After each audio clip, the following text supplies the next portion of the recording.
Assalamualaikum warahmatullahi wabarakatuh. Auzubillahi minasyaitonirrajim. Bismillahirrahmanirrahim. Wailu yauma izil lil mukazzibin. Celakalah pada hari itu para pendusta kebenaran. Ini yang keenam kalinya dengan kata-kata yang sama, dengan ayat-ayat yang sama di surat Al-Mursalat. Allah berkata, celakalah pada hari itu para pendusta kebenaran. Ini yang keenam. Al-Quran memiliki pola kata-kata yang berulang adalah suatu penegasan. Untuk apa Allah perlu menegaskan bahkan sampai ke-6 kalinya? Yang pertama adalah karena Allah paham betul Dia yang menciptakan manusia dengan segala kelemahan, dengan segala kelebihan juga yang telah Dia berikan kepada manusia, adalah bahwa keras kepalanya manusia dalam menerima kebenaran, keras kepalanya manusia dalam menerima kebaikan, dan keras kepalanya manusia dalam mengisapi bahwa kebenaran Al-Quran adalah sesuatu yang hak, bukan yang batil. Dan contohnya adalah ketika para kafir Quraisy mendurhakai. Level pertama adalah tidak mempercayai, lalu kedua mendustai, lalu yang ketiga adalah level durhaka terhadap kebenaran yang telah Allah sampaikan lewat para nabinya, dan ini adalah nabi yang terakhir, Muhammad. Paham betul itu kalau kepala manusia itu memiliki lapisan. Keras kepalanya itu sangat luar biasa. Namun keras dalam secara fisik, keras kepala kita ini memiliki keuntungan. Karena kalau kepala kita lembek itu artinya kita cacat. Banyak bayi-bayi yang karena kurang nutrisi ibunya, karena kurang gizi ibunya ketika lahir, bayi-bayi yang dihasilkannya itu memiliki semacam kecacatan, yaitu kepalanya lembek.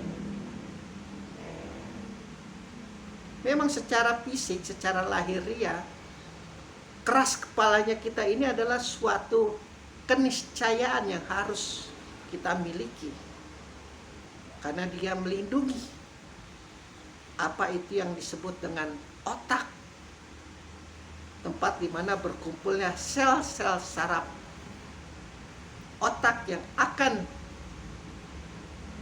menjadikan kita manusia yang berpikir.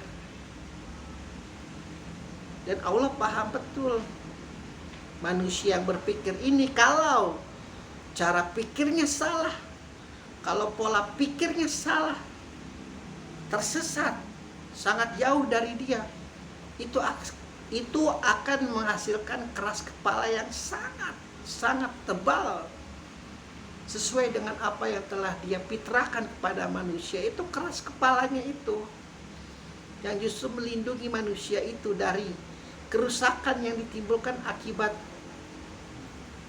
gesekan, mungkin jatuh, mungkin bertuburkan mungkin kepalanya dengan sesuatu yang keras. Makanya Allah paham betul ini harus ditegaskan. Apalagi Dia bersumpah demi malaikat-malaikat yang Dia ciptakan setiap harinya, ratusan ribu, jutaan, miliaran yang tiap hari Dia turunkan seperti hujan badai tanpa henti kepada alam semesta, kepada bumi, untuk menghalangi niat-niat buruk, niat-niat jahat setan marakaya. Dan Allah memastikan di penegasan yang kedua bahwa Dia telah membinasakan umat-umat yang dahulu, dan Dia juga akan membinasakan umat-umat yang akan datang karena pendustaannya terhadap kebenaran. Kenapa hal itu bisa terjadi? Karena Dia mengklaim manusia itu adalah haknya Dia. yang dia telah ciptakan lewat air mani yang hina, yang dia telah batu disimpan di dalam rahim yang sangat kukuh. Lalu penegasan yang keempat, dan bumi dijadikan tempat berkumpul bagi para yang hidup dan yang sudah mati. Begitu seterusnya sampai penegasan yang keenam kita akan temui. Di penegasan yang terakhir adalah, celakalah pada hari itu para pendusta. Aku tidak izinkan mereka berbicara di hadapanku.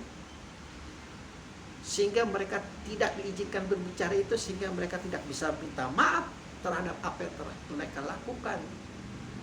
Tuh, kalau mau main diktatoran, kalau mau main otoriteran, langsung kepada Tuhan yang Muhammad. Sekali AA, sekali BB. Makanya sangat jarang ketika melihat mereka yang begitu mengenal Al-Quran, begitu paham perjuangan Rasulullah, begitu paham pengorbanan para sahabat, para keluarganya, pasti santai, tidak perlu mengeluarkan otot-otot leher, otot-otot dahi, otot-otot tangan, mengepal seperti orang-orang tidak waras, mengkapir-kapirkan, membidah-bidahkan, menyesat-nyesatkan, merasa diri paling hak, merasa diri paling benar, menghalalkan segala darah. Bukan hanya orang kafir, bahkan pemeluk diri sendiri, hanya karena perbedaan mazhab.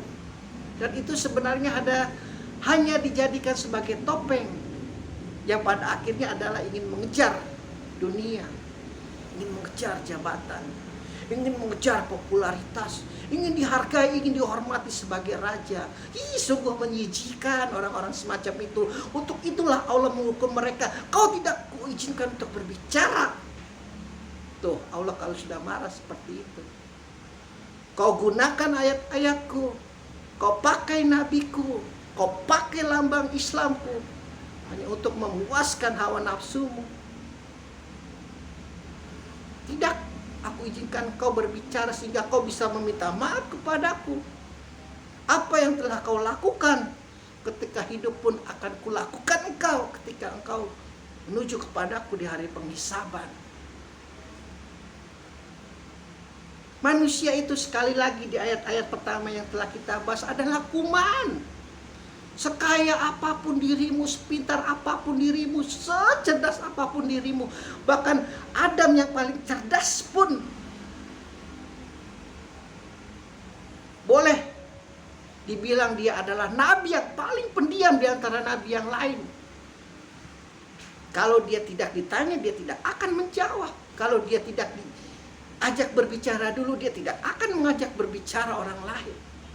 Boleh dibilang nabi yang paling sombong adalah Adam. Kelak nanti kita ketika merasakan yang namanya surganya Allah, bertemu dengan Adam, sungguh luar biasa pendiamnya. Karena dia sudah tahu seluruh rahasia alam semesta. Makanya kelakuan apapun iblis di depannya sabodo teuing. Karena kalau boleh dibilang ketika para malaikat, untuk apa engkau menciptakan manusia yang pasti kelakuannya akan sama dengan kaum jin, berperang terus. Kau tidak tahu apa yang aku ketahui. Kau tidak mengerti apa yang aku mengerti, dan kau tidak paham apa yang aku paham. Bisa jadi ketiga kata Allah itu Adam sudah mengetahuinya. Makanya orang yang tahu itu sebenarnya lebih rapat mulutnya, tidak berkuar sana sini, so paling pintar, so paling cerdas, so paling kaya. Kalau manusia sudah mengenali dirinya dan tahu akan kelakuan dirinya, pasti malunya luar biasa, pasti menjijikannya luar biasa dia terhadap dirinya sendiri itu. Sungguh menjijikan manusia itu. Makanya Allah senantiasa geram ketika melihat manusia sombong, karena tidak tahu sejarah bagaimana nenek moyangnya dulu jatuh karena kesombongan, laknatullah. Alhamdulillahirabbil alamin.